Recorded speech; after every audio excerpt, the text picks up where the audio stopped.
আহ, আজকে ঢাকা আইনজীবী ফোরাম কর্তৃক আয়োজিত এই 31 দফা কর্মশালা অনুষ্ঠানের সম্মানিত সভাপতি আহ, জনাব খোরশেদ আলম, মঞ্চে উপস্থিত আহ, বাংলাদেশ জাতীয়তাবাদী আইনজীবী ফোরামের সম্মানিত সভাপতি জনাব জয়নাল আবেদিন, উপস্থিত ব্যারিস্টার কায়সার, উপস্থিত আহ, প্রখ্যাত আইনজীবী প্রফেসর বুরহানুদ্দিন, উপস্থিত আহ, বাংলাদেশ জাতীয়তাবাদী দল মিডিয়া সেলের আহ্বায়ক জনাব ডক্টর পাভেল সহ আমার সামনে উপস্থিত এই হলের ভেতরে এবং ক্যামেরার মাধ্যমে আমি দেখেছি যে একটি অন্য ঘরেও আরও আইনজীবী উপস্থিত আছেন যারা শুনছেন বা দেখছেন। উপস্থিত সকল আইনজীবীবৃন্দ, আসসালামু আলাইকুম।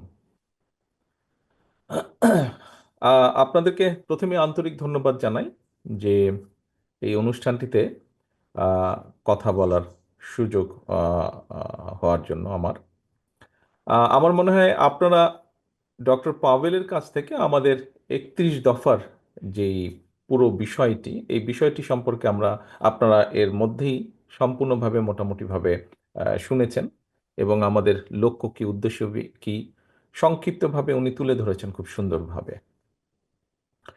এখন এই যে 31 দফা, এই 31 দফাটির শুরু করার আগে আমরা যদি ভিন্নভাবে একটা বিষয় চিন্তা করি, সেটি হলো যে আপনারা আজকে যারা এখানে উপস্থিত আছেন, সেটি সুপ্রিম কোর্ট হোক, হাই কোর্ট হোক, ঢাকা বার হোক, অথবা বাংলাদেশের অন্য যে বারগুলো আছে সবগুলো বারের কেউ না কেউ কোনো না কোনো সদস্য আজকে এখানে উপস্থিত আছেন।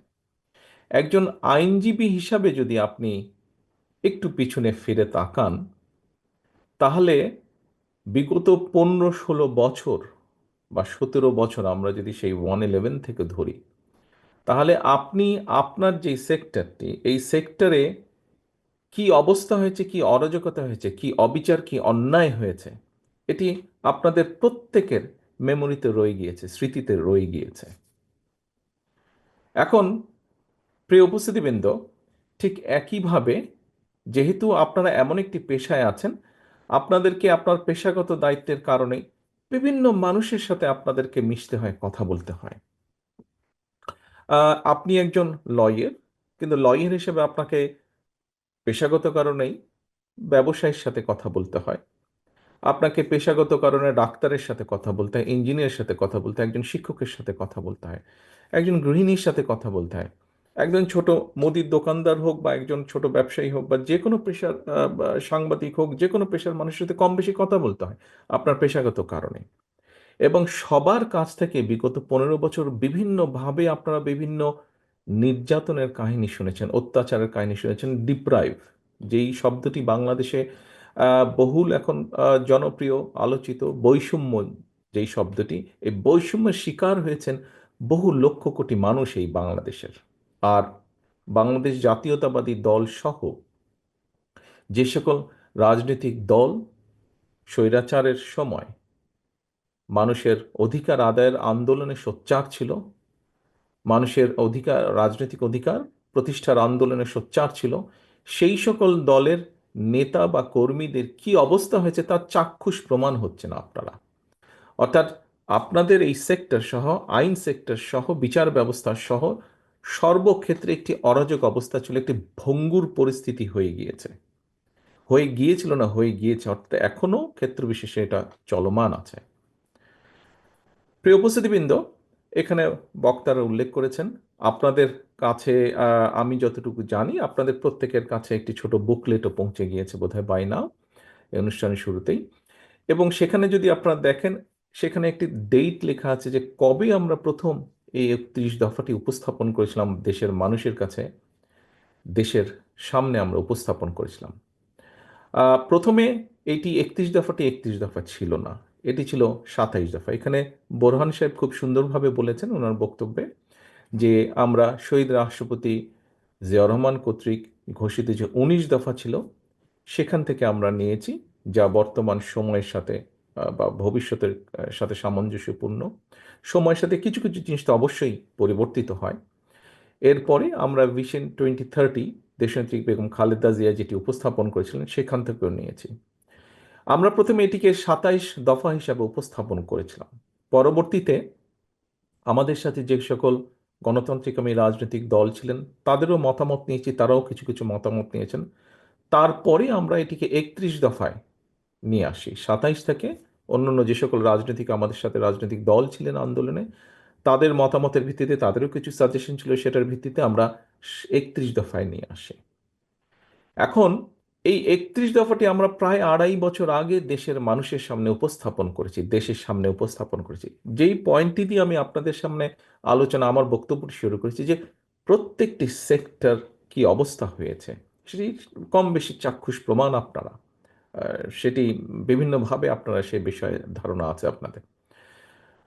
উপস্থিতিবৃন্দ, আহ, বাংলাদেশ জাতীয়তাবাদী দল বাংলাদেশের মানুষের সমর্থনের উপরে ভিত্তি করে এর আগে কয়েকবার রাষ্ট্র পরিচালনা করেছে। যেহেতু বাংলাদেশ জাতীয়তাবাদী দলের রাষ্ট্র পরিচালনার অভিজ্ঞতা আছে, হ্যাঁ, আমরা অতীতে রাষ্ট্র পরিচালনা করেছি, হতে পারে ক্ষেত্র বিশেষে আমাদের কিছু কিছু ভুল হয়েছে, আমরা যেভাবে অনেক জিনিস করতে চেয়েছি হয়তো পারিনি বিভিন্ন সীমাবদ্ধতার কারণে, কিন্তু আমাদের একটি অভিজ্ঞতা আছে, এই দলের অভিজ্ঞতা আছে, এই দলে অভিজ্ঞতা সম্পন্ন মানুষ আছেন যারা রাষ্ট্র পরিচালনার দায়িত্বে ছিলেন। আমরা এই সব কিছুর আলোকে বিবেচনা করে, আলোচনা করে 31 দফাটি আমরা উপস্থাপন করেছি। আমরা দেখেছি যে স্বৈরাচারের সময়, বিশেষ করে এটির প্রক্রিয়াটি শুরু হয়েছিল 111-এর গভর্নমেন্টের সময় থেকে, এবং পরবর্তীতে যে পলাতক স্বৈরাচার তাদের সময় এটি কন্টিনিউ করেছে। আমরা অর্থনীতির কথা বলি, আমরা কৃষির কথা বলি, আমরা শিল্পের কথা বলি, আমরা শিক্ষার কথা বলি, আমরা স্বাস্থ্যের কথা বলি, বিচার ব্যবস্থা তো অবশ্যই আছে, আমরা প্রশাসনের কথা বলি, সেটি সিভিল প্রশাসন হতে পারে, সেটি পুলিশ প্রশাসন হতে পারে, সেটি মিলিটারি প্রশাসন হতে পারে। আমরা যেই সেক্টরের কথা বলি না, কম বেশি প্রত্যেকটি সেক্টরকে ধ্বংস করে ফেলা হয়েছিল, ধ্বংসের দ্বার প্রান্তে নিয়ে যাওয়া হয়েছিল। কেন নিয়ে যাওয়া হয়েছিল, কিভাবে নিয়ে যাওয়া হয়েছিল, এগুলো লম্বা স্টোরি, সেগুলোতে যাওয়ার প্রয়োজন নেই। যেই কথাটি আমি আপনাদের সামনে বলছিলাম, যে বাংলাদেশ জাতীয়তাবাদী দল যেহেতু রাষ্ট্র পরিচালনার একটি অভিজ্ঞতা এই দলের আছে, এই দলে সেই সকল ব্যক্তি আছেন যারা রাষ্ট্র পরিচালনা করেছেন, সকলে মিলে সিদ্ধান্ত নিয়েছেন, দেখেছেন অভিজ্ঞতার আলোকে। আমরা দেখেছি যে আমরা যদি কতগুলো এখন পলিসি সিদ্ধান্ত গ্রহণ না করি, তাহলে এই দেশকে ধ্বংস থেকে রক্ষা করা সম্ভব নয়। যে সময় বাংলাদেশের কোনো ব্যক্তি, বর্তমানে আমরা অনেককে শুনছি, বিভিন্ন জন, বিভিন্ন মানুষ, সমাজের বহু মানুষ এইরকম বিভিন্ন সংস্কার প্রস্তাব উপস্থাপন করছেন, যেটি একটি খুব ভালো বিষয় বলে আমি মনে করি। প্রত্যেকটি মানুষেরই চিন্তা ভাবনা আছে, বক্তব্য আছে, বিভিন্ন বিষয় সম্পর্কে ধারণা আছে, জ্ঞান আছে। প্রত্যেকেই তাদের তাদের আইডিয়াটি শেয়ার করতে পারেন, উপস্থাপন করতে পারেন, দিস ইজ ভেরি ওয়েলকামিং। কিন্তু যে সময় কেউ সাহস করেনি স্বৈরাচারের মুখের উপরে দাঁড়িয়ে, স্বৈরাচারের চোখে চোখ রেখে বলতে যে এই বিষয় সংস্কার করা প্রয়োজন, এই বিষয় দেশ ধ্বংসের দ্বার প্রান্তে, ঠিক সেই সময় বাংলাদেশ জাতীয়তাবাদী দল, তার সাথে যে সকল রাজনৈতিক দল আন্দোলনে আমরা রাজপথে ছিলাম, সকল দল মিলিতভাবে আমরা 31 দফা উপস্থাপন করেছি। আজকের অনেক ব্যক্তিবর্গই সেদিন সংস্কারের স্বর ধারে কাছে ওনারা ছিলেন না, কিন্তু সেদিন বিএনপি সহ বিএনপির সাথে সমমনা মানুষগুলো, সমমনা দলগুলো আমরা 31 দফা উপস্থাপন করেছিলাম। এখন যে কথাটি একটু আগে আপনাদের সামনে বলেছি, যে 31 দফার ভিতরে কি কি আছে, বা 31 দফা কেন, কোন লক্ষ্যে। প্রিয় সহকর্মীবৃন্দ, অভিজ্ঞতা তো অবশ্যই আছে, এবং অভিজ্ঞতার সাথে সাথে বাংলাদেশ জাতীয়তাবাদী দল, এটির লক্ষ্য এবং উদ্দেশ্য কি। আমরা একটি রাজনৈতিক দল, আমাদের রাজনৈতিক কর্ম পরিকল্পনা, প্ল্যানিং এসব থাকবেই। স্বাভাবিকভাবেই আমরা চাইব আমাদের লক্ষ্য, কৃষি নিয়ে আমরা কি ভাবি, কৃষিকে কিভাবে আমরা আহ, আহ, সবচেয়ে বেশি কন্ট্রিবিউট করতে পারি, অথবা কৃষি থেকে সবচেয়ে বেশি কিভাবে মানুষ উপকৃত হতে পারে, কৃষিকে কিভাবে উন্নত করা যেতে পারে, শিক্ষা নিয়ে আমরা কি ভাবি, দেশের ভবিষ্যৎ প্রজন্মকে আমরা কিভাবে গড়ে তুলতে চাই, কিভাবে দেশকে এগিয়ে নেওয়ার জন্য ভবিষ্যৎ প্রজন্মকে, শিক্ষা ব্যবস্থাকে আহ, সাজালে ভবিষ্যৎ প্রজন্মকে এগিয়ে নিয়ে যাবে, দেশকে এগিয়ে নিয়ে যাওয়া যাবে, কিভাবে স্বাস্থ্য ব্যবস্থাকে কিভাবে সাজালে দেশের মানুষের কাছে স্বাস্থ্য সেবা পৌঁছে দেওয়া সম্ভব হবে। আমরা দেখেছি বাংলাদেশ থেকে বহু বহু মানুষকে চিকিৎসার জন্য চলে যেতে হয়, চলে যান যারা এফোর্ড করতে পারেন, বিভিন্ন দেশে যান, তারা যান। শিক্ষা নিয়ে বিভিন্ন রিপোর্ট বের হয়েছে, সেই রিপোর্টের ভিত্তিতে আলোচনা করলে মনে হবে, একজন রাজনৈতিক কর্মী হিসেবে আমার ধারণা আপনারাও বিশ্বাস করবেন বা মনে করার যথেষ্ট কারণ আছে যে এর আগে যে পলাতক স্বৈরাচার সরকার, তারা ইচ্ছাকৃতভাবেই স্বাস্থ্যসেবাকে নষ্ট করে দিয়েছিল। কারণ যে কোনো একটি জায়গায়, যে কোনো একটি দেশকে একটি সুবিধা দেওয়ার জন্য। তো এটা বিবেচনা করলে বিভিন্ন বিষয় আসে। জ্বালানি বা জ্বালানি সংক্রান্ত বিষয় যদি আমরা দেখি, আমাদের বিদ্যুৎ সেক্টর বা জ্বালানি সেক্টর সবকিছু বিবেচনা করলে এরকমই একটি ধারণা ফুটে ওঠে। আমাদের দেশের পানি ব্যবস্থা আমরা কিভাবে কিভাবে পানি ব্যবস্থা করতে চাই। কয়েকদিন আগে আপনারা খেয়াল করেছেন যে আমরা বাংলাদেশ জাতীয়তাবাদী দল তিস্তা বাঁচাও এরকম একটি কর্মসূচি সাথে আমরা সম্পৃক্ত হয়েছি। দলের অবস্থান থেকে আমরা কর্মসূচি গ্রহণ করেছি। এই যে এই বিষয়গুলো, শিক্ষা বলেন, স্বাস্থ্য বলেন, দেশের কৃষি বলেন, এই যে তিস্তার কথা বললাম, ফারাক্কার বিষয়ে আমরা উল্লেখ করেছি। আমরা অতীতে যখন দেশ পরিচালনার দায়িত্বে ছিলাম, দেশনেত্রী খালেদা জিয়া, শহীদ রাষ্ট্রপতি জিয়াউর রহমান ফারাক্কা চুক্তি করেছেন। দেশনেত্রী খালেদা জিয়া যখন দায়িত্বে ছিলেন, সেই সময় আমরা যখন আমাদের পক্ষে মনে হয়েছে, সরকার মনে করেছে, আমরা জাতিসংঘে বিষয়টি উপস্থাপন করেছি যে আমরা আমাদের ন্যায্য হিস্সা চাই। এইভাবে এই বিষয়গুলো বিভিন্নভাবে 31 দফায় নিয়ে আসা হয়েছে। কারণ আমাদের রাজনৈতিক দল হিসেবে একটি লক্ষ্য আছে, একটি উদ্দেশ্য আছে, কিভাবে আমরা দেশকে সামনে নিতে চাই। প্রিয় উপস্থিতিবৃন্দ, একটি 31 দফার মধ্যে মনে হয় আরেকটি বিষয় আছে, বোরহান সাহেব খুব সুন্দরভাবে ওখানে তুলে ধরেছেন।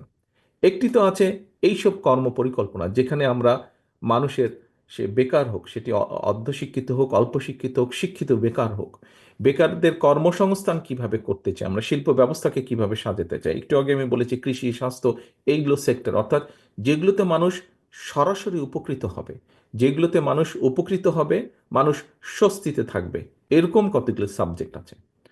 আর আরেকটি ভাগ আছে, যেই ভাগটির সাথে কম বেশি পেশাগত কারণে আপনাদের একটি সম্পর্ক আছে। সেটি যেমন উল্লেখ করতে হয়, যেমন আমরা বলেছি আপার হাউস বা দ্বিকক্ষ বিশিষ্ট একটি বিষয়। আমরা বলেছি আমরা তত্ত্বাবধায়ক সরকার ব্যবস্থাকে পুনর্বিবর্তন করতে চাই। আমরা বলেছি যে আমরা যেটি আছে যে রাষ্ট্রপতি এবং প্রধানমন্ত্রীর মধ্যে ক্ষমতার একটি ভারসাম্য। আমরা বলেছি যে আহ, আমরা মনে করি যে দেশের এই সংসদ যে ব্যবস্থা, এই ব্যবস্থার মধ্যে স্বাভাবিক যেহেতু সংসদীয় ব্যবস্থা, এখানে প্রধানমন্ত্রী হয়, এবং আমাদের একটি মনে করার কারণ আছে, বিভিন্ন বিবেচনায় আমরা মনে করি যে যে স্বৈরাচার ব্যবস্থাটি, এটিকে যদি আমরা ঠিক করতে চাই, এটির হাত থেকে যদি দেশকে রক্ষা করতে চাই, আমরা মনে করি যে একজন ব্যক্তি পরপর দুবারের বেশি প্রধানমন্ত্রী হতে পারবেন না। এখন প্রিয় উপস্থিতিবৃন্দ, এইটি আরেকটি সেক্টর, এটি আরেকটি সেক্টর, এই যে আইনগত বিষয় বা এই যে নৈতিক কতগুলো বিষয়, এটি আরেকটি সেক্টর। এখানে দুটো ভাগ আছে 31 দফার মধ্যে, নিশ্চয়ই আপনারা খেয়াল করেছেন। একটি হচ্ছে প্রতিদিন মানুষের, প্রতিটি মানুষের সাথে কিভাবে মানুষের জীবনযাত্রা বা লাইফকে একটা বেটার পজিশনে নেওয়া যায়, সকলের, সব শ্রেণী পেশার মানুষকে, সেটি একটা চ্যাপ্টার। আরেকটি চ্যাপ্টার আছে নৈতিক কতগুলো বিষয়ের পরিবর্তনের বা নৈতিক কতগুলো বিষয়ের উন্নতি, সেটি আমাদের রাজনৈতিক সবকিছু চিন্তা চেতনার পরিবর্তন। এখন অবশ্যই এখানে বোরহান সাহেব, আবার বলতে হচ্ছে আমাকে ওনার কথা, উনি একটি কথা বলেছেন যে এই বিষয়গুলোকে যদি আমাদের অ্যাড্রেস করতে হয়, বা যে কোনো বিষয় যদি আমরা অ্যাড্রেস করতে চাই না কেন, এই বিষয়গুলোকে অবশ্যই অবশ্যই পার্লামেন্টের মাধ্যমে করতে হবে, সংসদের মাধ্যমে করতে হবে। সংসদবিহীন একটি সরকার যত যাই করুক, সেই বিষয়গুলো আমার ঠিক বোধগম্য নয়, একজন পলিটিক্যাল অ্যাক্টিভিস্ট হিসেবে, একজন রাজনৈতিক ব্যক্তি, রাজনৈতিক কর্মী হিসেবে আমার বোধগম্য নয় যে কিভাবে ইমপ্লিমেন্ট করা সম্ভব একটি পার্লামেন্ট ছাড়া। কারণ যারা সংস্কারের কথা বলছেন, আমার ধারণা নিশ্চয়ই ওনারাও এতটুকু বুঝতে সক্ষম যে যাই করি না কেন, কারণ অতীতে দেখা গিয়েছে যে অনেকে এরকম অনেক সংস্কারের কথা বলেছে, কিন্তু যখন পার্লামেন্ট বসেছে, আমরা 111-এর সময় দেখেছি তারাও অনেক বড় বড় সুন্দর সুন্দর কথা বলেছিল, অনেকগুলো সংস্কার প্রস্তাব কি কি সব করেছিল, কিন্তু পরবর্তীতে যখন পার্লামেন্ট বসেছে, স্বৈরাচার যখন ক্ষমতা গ্রহণ করেছে, খুব ক্লিয়ারলি বলা যায় কম বেশি। এটি বলার জন্য রকেট সায়েন্সের প্রয়োজন হয় না। 2008 সালের নির্বাচনে সেখানে ঘাপলা ছিল, সেটি যে স্বৈরাচার যে ক্ষমতায় ছিল তার বিভিন্ন কথাবার্তা থেকে বেরিয়ে এসেছে। এগুলি ঐতিহাসিকভাবে প্রমাণিত। এছাড়াও ইলেকশন রেজাল্ট অ্যানালাইসিস করলেও আমরা দেখেছি 2008 সালে, তারপরেও গণতন্ত্রের স্বার্থে আমরা সেটিকে একসেপ্ট করে নিয়েছিলাম সেই সময়। তো আমরা যদি দেখি তাহলে আমরা দেখেছি যে তখনও সেই সব সংস্কার প্রস্তাবকে তখন অন্যভাবে চেঞ্জ করে ফেলা হয়েছিল, করা হয়নি। কারণ সেটি প্রকৃত জনগণের ভোটে নির্বাচিত সংসদ ছিল না। জনগণের ভোটে 2008 সালে প্রকৃত জনগণের ভোটে ছিল না। এবং এইবার আর সেইবারের তফাৎটা এটাই হচ্ছে যে এইবার সংস্কারের প্রস্তাব সবচাইতে প্রথম বাংলাদেশ জাতীয়তাবাদী দল দেশের সামনে এবং দেশের মানুষের সামনে উপস্থাপন করেছে। আর কেউ করার আগে, সবচাইতে আগে আমরা করেছি, বাংলাদেশ জাতীয়তাবাদী দল। যেহেতু আমরা বাংলাদেশ জাতীয়তাবাদী দল এই সংস্কার প্রস্তাব সবচাইতে আগে উপস্থাপন করেছি, কমিটমেন্ট করেছি আমরা বাংলাদেশের মানুষের কাছে, সেজন্যই এটিকে পর্যায়ক্রমিকভাবে, ধারাবাহিকভাবে এটিকে সাকসেসফুল করা অথবা এটি প্রতিশ্রুতি পূরণ করা, এটি আমাদের একটি পবিত্র দায়িত্ব।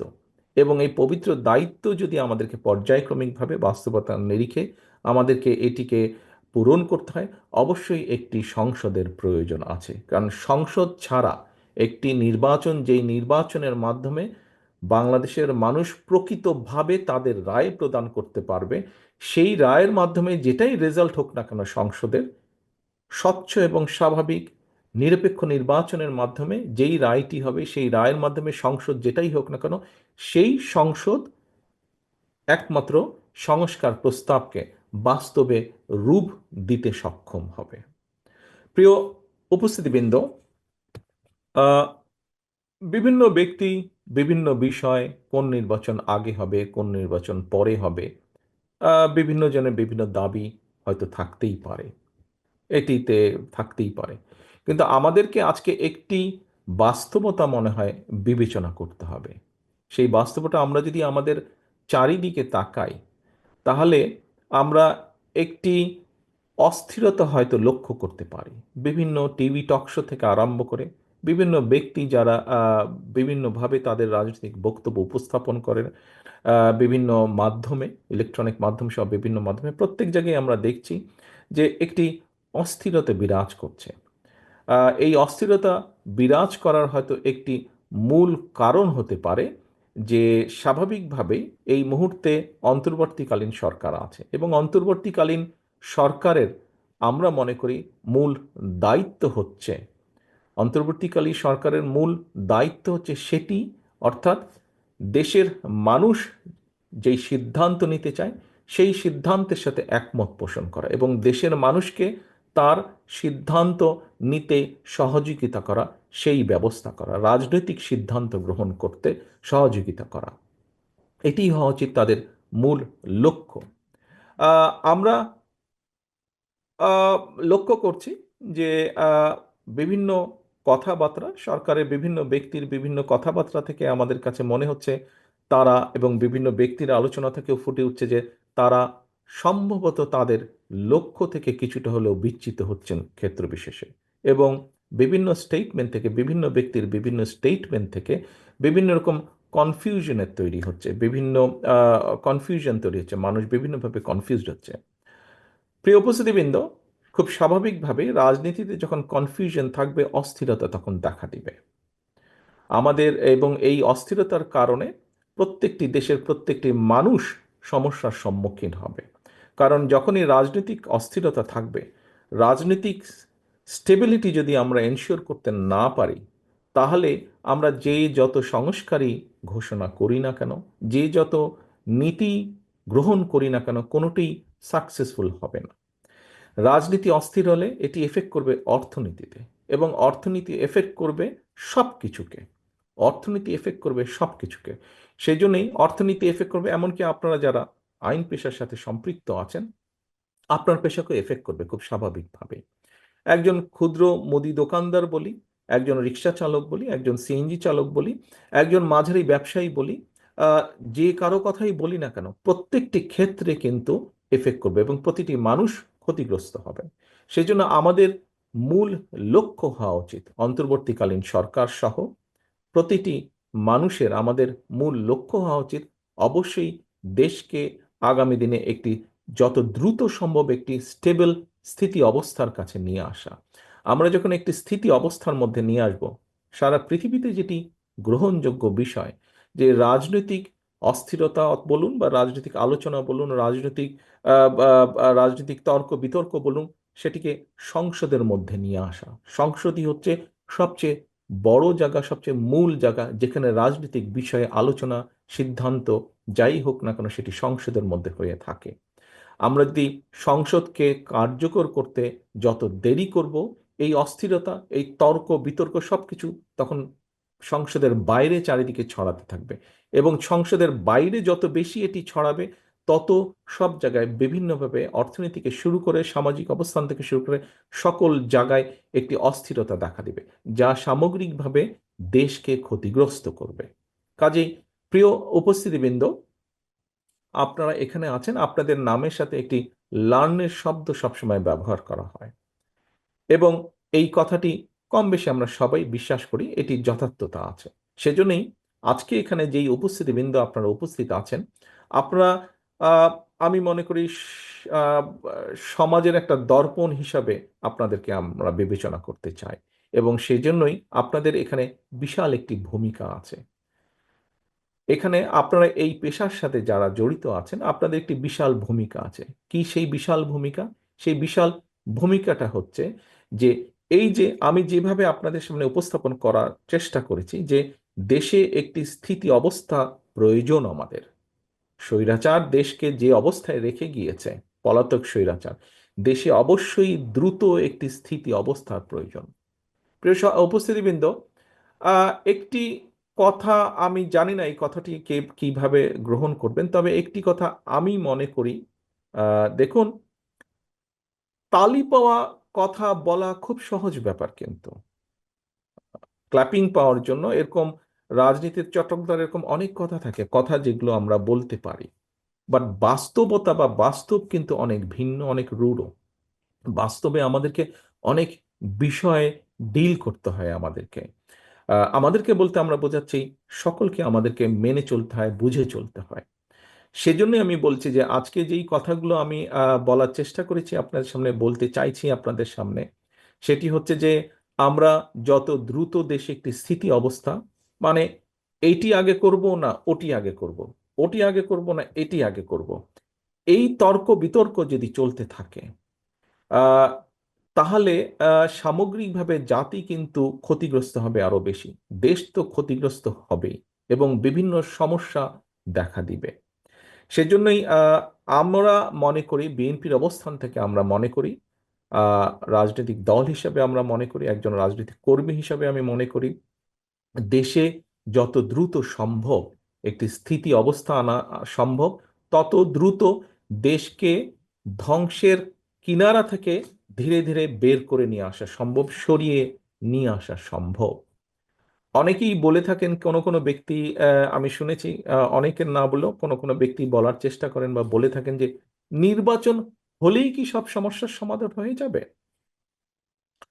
নির্বাচন হলেই যে সব সমস্যার সমাধান হয়ে যাবে, সে কথাটি এইভাবে না বলে আমরা চিন্তা করতে পারি, নির্বাচন হলে যেহেতু একটি স্থিতি অবস্থা আসবে এবং ধীরে ধীরে রিফর্ম কাজগুলো শুরু হবে, সমস্যাগুলোর আহ, প্রকটতা, তীব্রতা ধীরে ধীরে কমা শুরু করবে এবং নির্বাচন হলে সমস্যাগুলোর সমাধান কিভাবে করা যায়, এটি দায়িত্বপ্রাপ্ত হবেন বিভিন্ন মানুষ।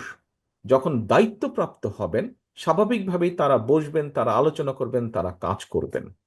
একদিনে কোনো কিছুই হবে না, বাট হওয়া পসিবিলিটি শুরু হবে, হওয়ার সম্ভাবনা শুরু হবে। কাজেই প্রিয় উপস্থিতিবৃন্দ, আজকে আমরা এখানে 31 দফার কর্মশালায় অনুষ্ঠানে যোগদান করেছি। এই 31 দফার লক্ষ্য উদ্দেশ্যই ছিল দেশ এবং দেশের মানুষ, কিভাবে দেশের মানুষের অবস্থার উন্নতি ঘটানো যায়, কিভাবে দেশের উন্নতি ঘটানো যায়। এই 31 দফা বাস্তবায়নের সুযোগ যদি বাংলাদেশ জাতীয়তাবাদী দল আগামী দিনে বাংলাদেশের মানুষের সমর্থনে সরকার গঠনে সক্ষম হয়, তাহলে এই 31 দফা আমরা পূরণে আমরা যথাসাধ্য আমাদের অবশ্যই চেষ্টা থাকবে। কিন্তু কিন্তু 31 দফাকে যদি আমাদের বাস্তবায়ন করতে হয়, তাহলে আমি ব্যক্তিগতভাবে বিশ্বাস করি 31 দফা বাস্তবায়ন করতে হলে 31 দফা আপনারা যদি খুব ভালো করে দেখেন, আহ, আমরা আমাদের অবস্থান থেকে 31 দফা দিয়েছি।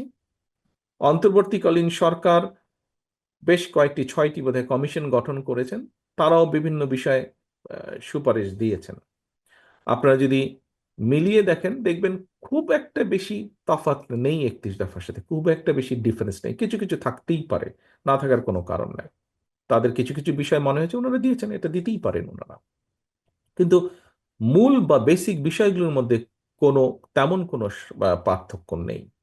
তাই যদি হয়ে থাকে তাহলে অবশ্যই আমরা মনে করি, এবং একই সাথে আপনারা প্রথমেই যেই কথাটি বলেছি, বোরহান সাহেব ওনার বক্তব্যে বলেছেন যে 31 দফা শুধু বিএনপির না, বিএনপির সাথে আমরা আরো কতগুলো রাজনৈতিক দল, যেই দলগুলোর সাথে আমাদের রাজনৈতিক আদর্শেরও ভিন্নতা আছে, কিন্তু সেই দলের নেতৃবৃন্দও কিন্তু আলোচনা পর্যালোচনা করে, আমরা তাদের সাথে আলোচনা করে আমরা সকলে মিলে দিয়েছি। কাজেই 31 দফা এই বাংলাদেশের একটি বৃহৎ জনগোষ্ঠীর মতামতের রিফ্লেকশন, বৃহৎ জনগোষ্ঠীর মতামতের রিফ্লেকশন। শুধু বিএনপি না, বিএনপির সাথে আরো অনেকগুলো দল আছেন যারা তাদের মতামত দিয়েছেন, এবং তারাও বাংলাদেশের বহু মানুষকে রিপ্রেজেন্ট করেন। বিএনপি যেমন করে তারাও করেন। কাজে একটি বৃহৎ জনগোষ্ঠীর রিপ্রেজেন্টেশন হচ্ছে, বা রিফ্লেকশন, বৃহৎ জনগোষ্ঠীর মতামতের রিফ্লেকশন হচ্ছে এই 31 দফা। কাজে এখানে খুব অন্য কারোর সাথে বা বর্তমানে যারা দিচ্ছেন তাদের সাথে খুব তফাৎ হওয়ার কোনো কারণ নেই। 31 দফা পূরণ করতে হলে শুধু আমরা ইনশাল্লাহ জনগণের সমর্থনে সরকার গঠনে সক্ষম হলে আমরা 31 দফা পূরণে প্রতিটি দল, প্রতিটি মানুষের আমাদের সহযোগিতা কাম্য। প্রতিটি দল, প্রতিটি মানুষের সহযোগিতা কাম্য আমাদের। আমরা একা পারবো না, যেহেতু দেশ গঠন একক কোনো কাজ নয়। দেশ গঠন, দেশকে রাষ্ট্র পুনর্গঠন, রাষ্ট্রের কাঠামোকে পুনর্গঠন করতে হলে একক সরকারের পক্ষে সম্ভব নয়। এটি দরকার সকল মানুষের সমষ্টিগত প্রচেষ্টার মাধ্যমে। প্রিয় উপস্থিতিবৃন্দ, আমি দৃঢ়ভাবে বিশ্বাস করি যে আজকে আপনাদের সামনে 31 দফা খুব সুন্দরভাবে আরো অনেক বিস্তারিতভাবে ডক্টর পাভেল আপনাদের সামনে উপস্থাপন করেছেন। আপনাদের হয়তো কারো কারো মনে কোনো কোনো প্রশ্ন ছিল, আমার মনে হয় এই প্রশ্নের পুরোটা না হলেও অনেকটার উত্তর আপনারা খুঁজে পেয়েছেন। আপনাদের সকলের কাছে আমার একটি একান্ত অনুরোধ থাকবে, আপনারা যেই ছোট ছোট বইটি নিয়েছেন এটি যদি আপনারা দয়া করে কষ্ট করে যদি একটু রিপ্রিন্ট করে নেন, অথবা বিএনপি কেন্দ্রীয় কার্যালয়ে পাবেন, আইনজীবী বাংলাদেশ জাতীয়তাবাদী আইনজীবী ফোরামের মাধ্যমে আমরা কিছু কিছু আপনাদেরকে সরবরাহ করতে সক্ষম হব। আপনারা যতটুকু সম্ভব, এখানে যেহেতু জাতীয়তাবাদী আইনজীবী ফোরামেরই অধিকাংশ সদস্য উপস্থিত আছেন, আপনাদের সকলের কাছে অনুরোধ থাকবে যতটুকু আপনাদের কাছে যেভাবে সম্ভব, যখন মনে করবেন আপনার ক্লায়েন্ট যারা আসবে দয়া করে তাদের সামনে খুব সংক্ষেপে হলে 31 দফার বিষয়টি তুলে ধরবেন। আর যদি সম্ভব হয় চেষ্টা করবেন 31 দফার একটি বই, ছোট যেই বইটি বুক পকেটে রাখা যায়, এই বইটি দয়া করে যাকে যাকে সম্ভবভাবে মনে করবেন তার কাছে বইটি পৌঁছে দিবেন, তার সামনে আপনি কথাটি দয়া করে তুলে ধরবেন। আমি একটু আগে যেই কথাটি বললাম, যে কোনো, দেখুন, আহ, একটি বিল্ডিং, 5 তলা একটি বিল্ডিং গড়ে তুলতে হয়তো 100-150-200 শ্রমিক অক্লান্ত পরিশ্রমের মাধ্যমে গড়ে তুলতে সক্ষম হন, কিন্তু বিল্ডিংটি যদি ভেঙে ফেলতে হয় আমার মনে হয় 1-2জন শ্রমিকের পক্ষেই সম্ভব পুরো বিল্ডিংটি ভেঙে ফেলা। কাজেই রাষ্ট্র পুনর্গঠনের জন্য প্রতিটি দেশের প্রতিটি মানুষ, প্রতিটি নাগরিকের, বিবেকবান প্রতিটি মানুষের সহযোগিতা কাম্য, সাহায্য কাম্য। সকলের মিলিত প্রচেষ্টার মাধ্যমেই আমরা একটি সুন্দর, আমাদের প্রত্যাশিত একটি বাংলাদেশ ইনশাল্লাহ গড়ে তুলতে সক্ষম হব। সকলকে আন্তরিকভাবে ধন্যবাদ। আল্লাহ হাফেজ। বাংলাদেশ জিন্দাবাদ। বাংলাদেশ জাতীয়তাবাদী দল জিন্দাবাদ।